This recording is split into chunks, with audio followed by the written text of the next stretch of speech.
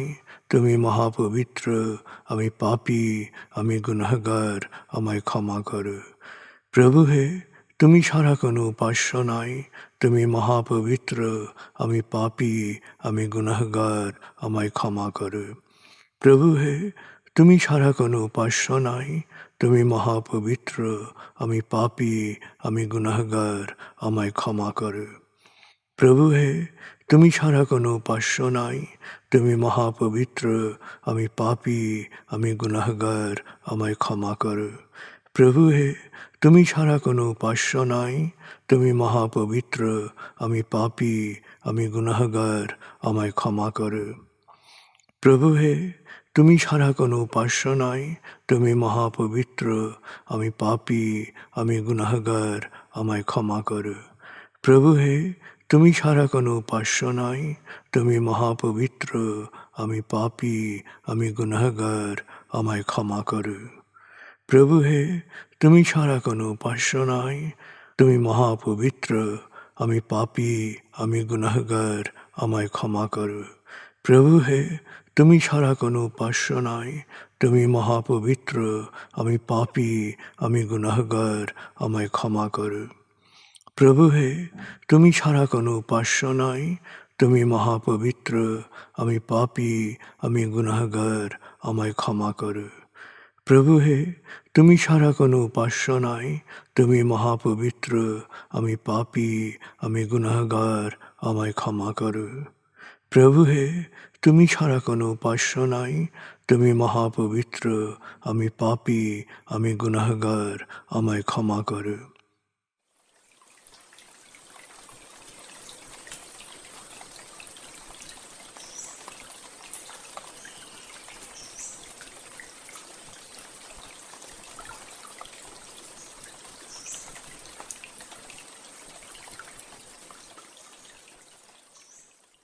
এবার আমরা সূরা তাকবীর এর মর্মবাণীর অংশ বিশেষে ডুবে যাব। তারপর ডুবে যাব আজকের জন্য নির্ধারিত সূরার তেলাওয়াত ও মর্মবাণীতে। 81 সূরা তাকবীর। দয়াময় মেহেরবান আল্লাহর নামে। যখন সূর্য অন্ধকারে ঢেকে যাবে, যখন তারকারাজি নিজেদের আলো হারাবে, যখন পর্বতমালা মরীচিকার ন্যায় উধাও হবে, যখন পূর্ণ গর্ভবতী উটনী পরিত্যক্ত হবে, যখন সকল বন্য পশুকে একত্র করা হবে, যখন সমুদ্রের জলরাশি স্ফীত হবে, যখন দেহে আবার আত্মা সংযুক্ত হবে, যখন জীবন্ত কবর দেয়া শিশুকন্যাকে জিজ্ঞেস করা হবে কি অপরাধে তাকে হত্যা করা হয়েছিল, যখন প্রত্যেকের আমলনামা দেখানো হবে, যখন আকাশের আবরণ সরানো হবে, যখন জাহান্নামের আগুন গনগনে লাল করা হবে, যখন জান্নাতকে দৃশ্যমান করা হবে, সেদিন প্রত্যেকেই জানতে পারবে কি পরিণতির জন্যে সে নিজেকে প্রস্তুত করেছে, বুঝতে পারবে কি করা উচিত ছিল আর কি করা উচিত হয়নি। সাক্ষী আবর্তনশীল নক্ষত্র, কক্ষপথে দৃশ্যমান গ্রহসমূহ যা এক সময় অদৃশ্য হয়, সাক্ষী রাতের অবসান মুহূর্ত এবং প্রভাতের আগমন কাল। নিশ্চয়ই এই কোরআন আরশের সার্বভৌম অধিপতির নিকট উচ্চ মর্যাদা সম্পন্ন সম্মানিত রসুলের মুখ নিঃসৃত, যার কথা অবশ্যই বিশ্বাসযোগ্য ও মানা উচিত।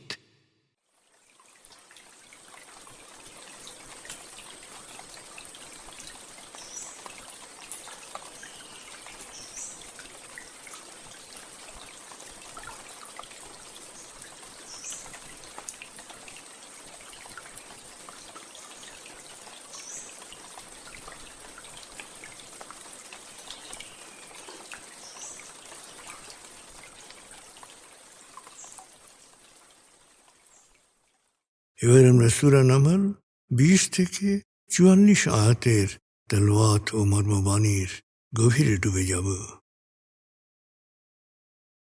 27 সূরা নামল। বিসমিল্লাহির রহমানির রহিম।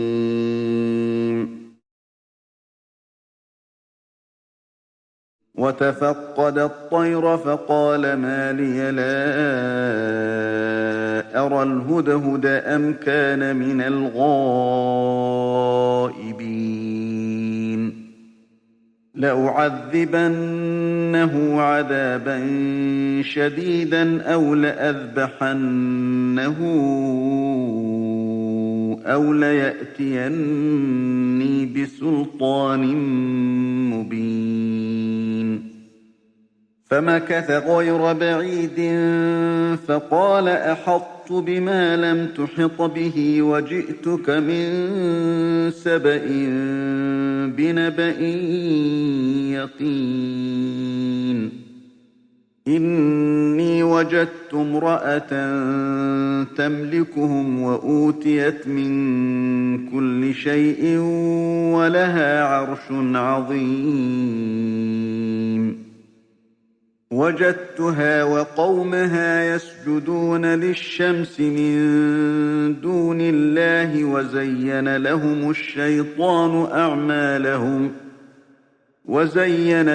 الشيطان أعمالهم فصدهم عن السبيل فهم لا يهتدون ألا يسجدوا لله الذي يخرج الخبأ في السماوات والأرض ويعلم ما تخفون وما تعلنون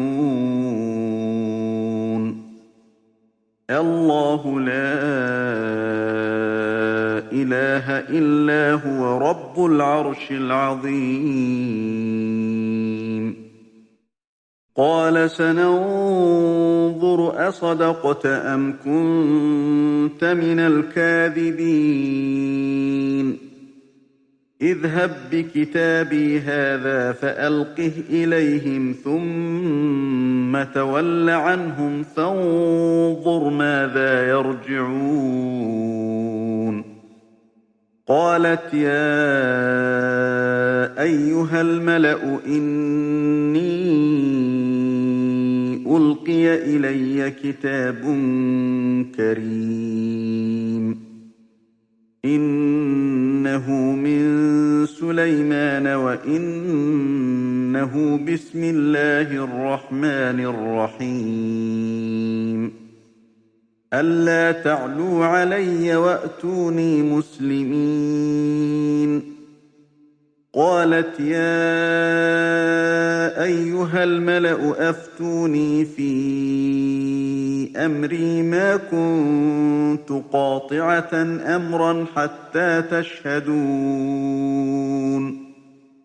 قالوا نحن أولو قوة وأولو بأس شديد والأمر إليك فانظري ماذا تأمرين قالت إن الملوك إذا دخلوا قرية أفسدوها وجعلوا أعزة أهلها أذلة وكذلك يفعلون وإني مرسلة إليهم بهدية فناظرة بما يرجع المرسلون فلما جاء سليمان قال أتمدونني بمال فما آتاني الله خير مما آتاكم بل أنتم بهديتكم تفرحون ارجع إليهم فلنأتينهم بجنود لا قبل لهم بها ولنخرجنهم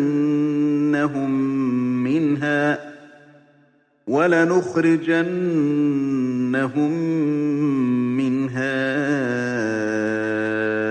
أذلة وهم صاغرون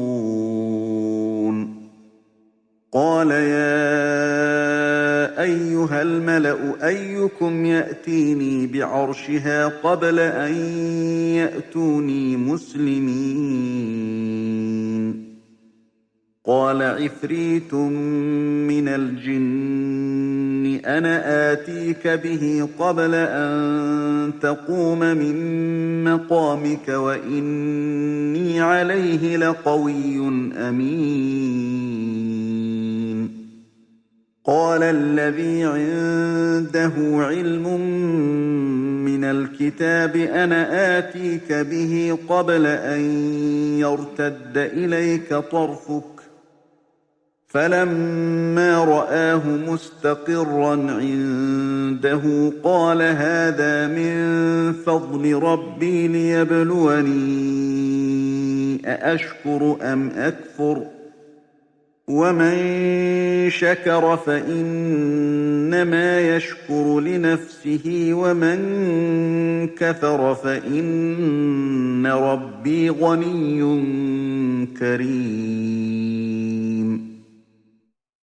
قال نكروا لها عرشها ننظر أتهتدي أم تكون من الذين لا يهتدون فلما جاءت قيل أهكذا عرشك قالت كأنه هو وأوتينا العلم من قبلها وكنا مسلمين وصدها ما كانت تعبد من دون الله إنها كانت من قوم كافرين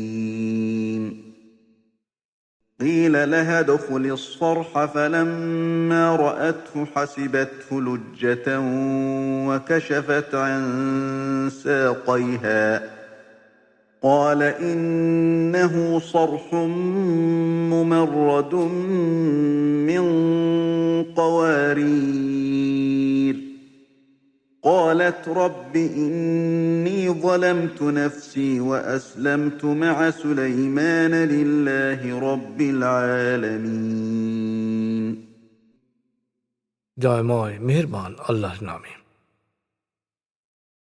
সুলাইমান পাখির দলের দিকে ভালো করে তাকিয়ে বলল, হুদহুদকে দেখছি না কেন? সে কি হাওয়া হয়ে গেছে? উপযুক্ত কারণ না দর্শালে আমি ওকে কঠিন শাস্তি, এমনকি মৃত্যুদণ্ড দেব। কিছুক্ষণের মধ্যেই হুদহুদ এসে বলল, আপনি যা অবগত নন আমি সে সম্পর্কে জেনে এসেছি। আমি সাবা থেকে সুনিশ্চিত তথ্য নিয়ে এসেছি। আমি সাবাবাসীর ওপর এক নারীকে রাজত্ব করতে দেখেছি। তার সম্পদ উপকরণ উপচে পড়ছে, তার সিংহাসনটিও বিরাট। হুদহুদ আরও বলল, আমি রানী ও তার সম্প্রদায়কে দেখলাম আল্লাহর পরিবর্তে সূর্যকে সেজদা করছে। শয়তান ওদের কার্যাবলীকে ওদের কাছে জৌলুসপূর্ণ ও মোহনীয় করে সৎপথ থেকে দূরে সরিয়ে রেখেছে, যাতে করে ওরা মহাবিশ্বের সকল রহস্যের উন্মোচক আল্লাহকে সেজদা করা থেকে দূরে থাকে। অথচ মানুষ যা প্রকাশ করে বা যা নিজের মধ্যে গোপন রাখে তিনি সবই জানেন। নিশ্চয়ই আল্লাহ ছাড়া কোনো উপাস্য নেই, তিনি মহা আরশের একচ্ছত্র অধিপতি। এই আয়াতটি সেজদার আয়াত। সুলাইমান বলল, তুমি সত্য বলছো না মিথ্যা বলছো? শিগগিরই এর পরীক্ষা হয়ে যাবে। তুমি আমার এই চিঠি নিয়ে গিয়ে ওদের সামনে ফেলে দাও। দূরে দাঁড়িয়ে ওদের প্রতিক্রিয়া লক্ষ্য করো। পত্র পেয়ে সাবার রানী বিলকিস বলল, সভাসদরা, আমার কাছে এক গুরুত্বপূর্ণ চিঠি এসেছে সুলাইমানের কাছ থেকে। এতে লেখা আছে, দয়াময় মেহেরবান আল্লাহর নামে। আল্লাহ বলেছেন, অহংকার বশত আমাকে অমান্য করো না, সমর্পিত হয়ে আমার কাছে উপস্থিত হও। বিলকিস বলল, সভাসদরা, আসু সমস্যা মোকাবেলায় তোমাদের পরামর্শ দাও। তোমাদের পরামর্শ ছাড়া তো আমি গুরুত্বপূর্ণ বিষয়ে সিদ্ধান্ত গ্রহণ করি না। সভাসদরা জবাবে বলল, আমরা শক্তিমান ও যুদ্ধে পারদর্শী, কিন্তু আদেশ করার অধিকার আপনার। আমরা কি করব আপনিই আদেশ করুন। বিলকিস বলল, রাজা বাদশারা যখন কোনো জনপদে বিজয়ী হয়ে প্রবেশ করে তখন তা ছাড়খাড় করে দেয়, সেখানকার সম্মানিতদের লাঞ্ছিত করে। এরা সব সময় এ আচরণই করে থাকে। তাই আমি তাদের কাছে কিছু উপঢৌকন পাঠাব এবং উত্তরের জন্য অপেক্ষা করব। রানীর দূত আসার পর সুলাইমান তাকে বলল, তোমরা কি আমাকে উপঢৌকন দিয়ে তুষ্ট করতে চাও? আল্লাহ তোমাদেরকে যা দিয়েছেন তার চেয়ে অনেক ভালো জিনিস আমাকে দিয়েছেন। এই উপঢৌকন নিয়ে তোমরা উৎফুল্ল বোধ করতে পারো, আমি নই। তোমরা রানীর কাছে ফিরে যাও, রানীকে বলবে, আল্লাহ বলেছেন, আমি অবশ্যই তাদের বিরুদ্ধে এমন সেনাবাহিনী পাঠাব যার মোকাবেলা করার শক্তি তাদের নেই। আমি তাদেরকে অপদস্থ করে সেখান থেকে বহিষ্কার করব, আর তারা অবনমিত হতে বাধ্য হবে। এরপর সুলেমান যখন জানতে পারল রানী বিলকিস আসছে, তখন সভাসদদের জিজ্ঞেস করল, তার আত্মসমর্পণ করতে আসার আগেই তোমাদের মধ্যে কে আমাকে তার সিংহাসন এনে দিতে পারবে? সুলেমানের সভাসদ এক সাহসী জিন বলল, আপনি আসন ত্যাগ করার পূর্বেই আমি তা এনে দেব। এটা করার ক্ষমতা আমার আছে, আর আমি বিশ্বস্ত। ওহির জ্ঞানে অন্তর আলোকিত যার, সে বলল, চোখের পলক ফেলার আগেই তা এনে দেব। সুলাইমান যখন চোখের সামনে সিংহাসন দেখল, তখন শুকরিয়া আদায় করে বলল, এ আমার প্রতিপালকের অনুগ্রহ। আমি কৃতজ্ঞ না অকৃতজ্ঞ তা পরীক্ষার জন্যে। আসলে যে আল্লাহর কাছে কৃতজ্ঞতা প্রকাশ করে সে তা নিজের কল্যাণেই করে, আর যে অকৃতজ্ঞ সে জেনে রাখুক আমার প্রতিপালক অভাবমুক্ত মহামহান। সুলাইমান এরপর বলল, রানীর সিংহাসনের রূপ বদলে পাশে রাখো, দেখি সে সঠিকভাবে শনাক্ত করতে পারে না বিভ্রান্তিতে ডুবে যায়। বিলকিস সেখানে আসার পর সিংহাসনটি দেখিয়ে প্রশ্ন করা হলো, তোমার সিংহাসন কি এরকম? রানী জবাব দিল, তাই তো, সেরকমই তো মনে হচ্ছে। সুলেমান তার সভাসদদের বলল, সে তো আমাদের কোনো সাহায্য ছাড়াই সঠিক সিদ্ধান্তে পৌঁছেছে, অথচ তার আগেই আমাদেরকে ওহির জ্ঞান দেওয়া হয়েছে এবং আমরা অনেক আগেই আল্লাহতে সমর্পিত হয়েছি। যদিও আল্লাহর পরিবর্তে বিলকিস যার পূজা করত তা তাকে সত্য পথ থেকে দূরে রেখেছিল এবং সত্য অস্বীকারীদের বংশে তার জন্ম হয়েছিল। এরপর বিলকিসকে বলা হলো, এই প্রাসাদে প্রবেশ করো। যখন সে সেদিকে তাকাল, তার মনে হলো এ টলটলে পানির সরোবর এবং সামনে অগ্রসর হওয়ার জন্যে কাপড় হাঁটু পর্যন্ত টেনে তুলল। সুলাইমান তখন বলল, এ তো স্বচ্ছ কাচের মেঝে। শুনে বিলকিস আর্তনাদ করে উঠল, হে আমার প্রতিপালক, আমি তো এতদিন তোমার ইবাদত না করে মহাপাপ করে এসেছি। আমি এখন সুলাইমানের সাথে মহাবিশ্বের প্রতিপালকের কাছে নিজেকে সমর্পণ করছি।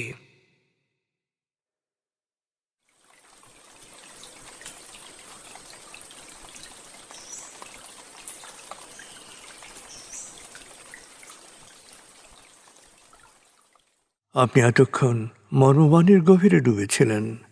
এবার আপনার মনে মর্মবাণীর যে বিষয়গুলো দাগ কেটেছে সেই বিষয়গুলোর ভাবনায় ডুবে যান।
এবার আমরা জিকির ও দোয়ার গভীরে ডুবে যাব।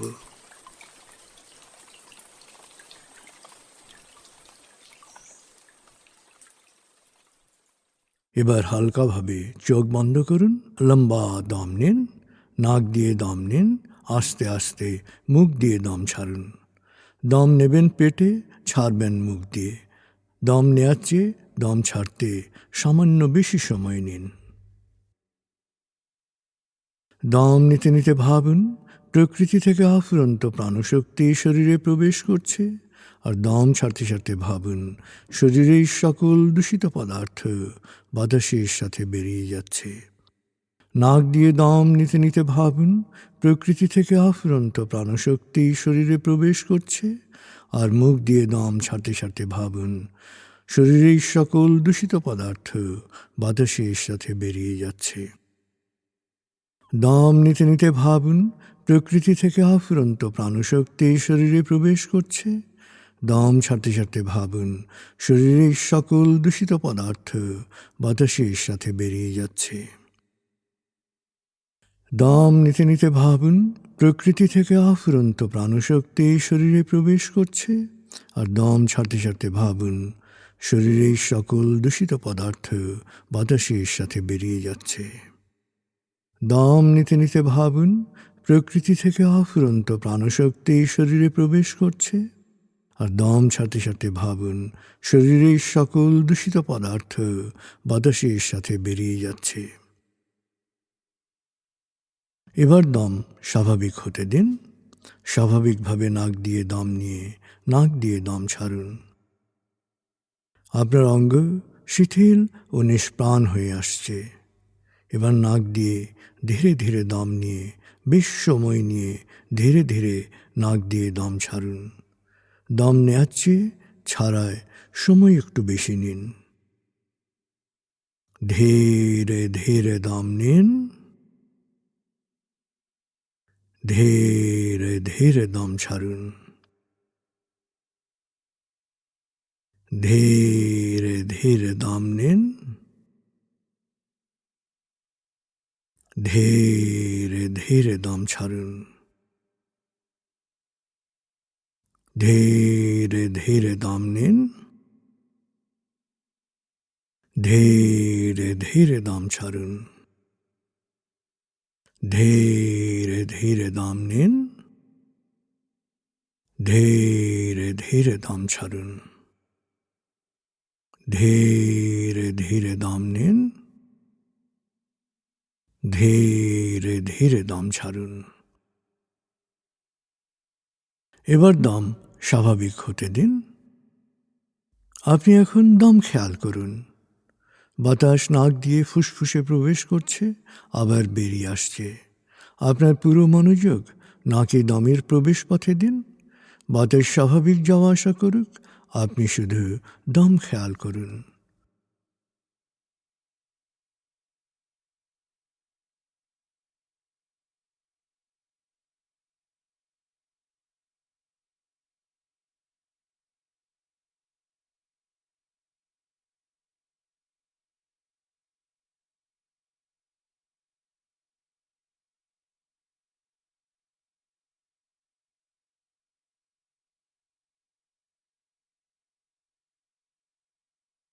অনুভব করুন আপনার শরীর ভারী লাগতে শুরু করেছে।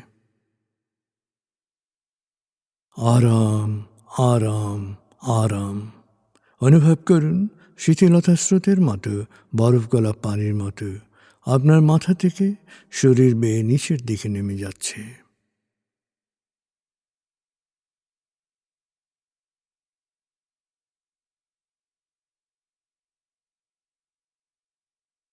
আপনি এখন পুরোপুরি শিথিল। শিথিলায়নের গভীর স্তরে প্রবেশ করেছেন আপনি। আপনার ব্রেন ওয়েভ বিটা স্তর থেকে নেমে গেছে আলফায়। মনের বাড়ির পথে আপনি এখন আলফা স্টেশনে এসে পৌঁছেছেন। এই স্টেশনে আপনার জন্য রয়েছে বিশেষ ওয়েটিং রুম। আলফা স্টেশন থেকে আপনি এখন মনের বাড়িতে যাচ্ছেন। আমি গণনা শুরু করছি। 19। আপনি কল্পনা করুন শীতল নীল স্নিগ্ধ আলো বর্ষিত হচ্ছে আপনার উপর। আলোয় আপনি অবগাহন করছেন। আলোর এক সুন্দর পথে আপনি যাচ্ছেন মনের বাড়িতে। 18, 17, 16, 15। আলোর পথে পৌঁছে যাচ্ছেন মনের গভীর থেকে গভীরে। 14, 13, 12, 11। গভীর থেকে গভীরে। 10, 9, 8, 7, 6। গভীর থেকে গভীরে। 5, 4, 3, 2, 1, 0। আপনি পৌঁছে গেছেন মনের বাড়িতে। অনুভব করুন এক অনাবিল আনন্দ।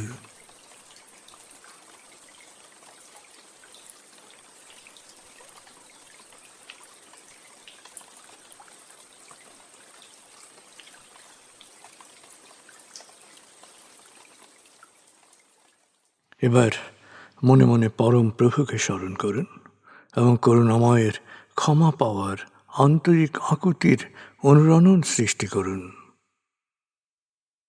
আল্লাহ, আল্লাহ, আল্লাহ, আল্লাহ, আল্লাহ, আল্লাহ, আল্লাহ,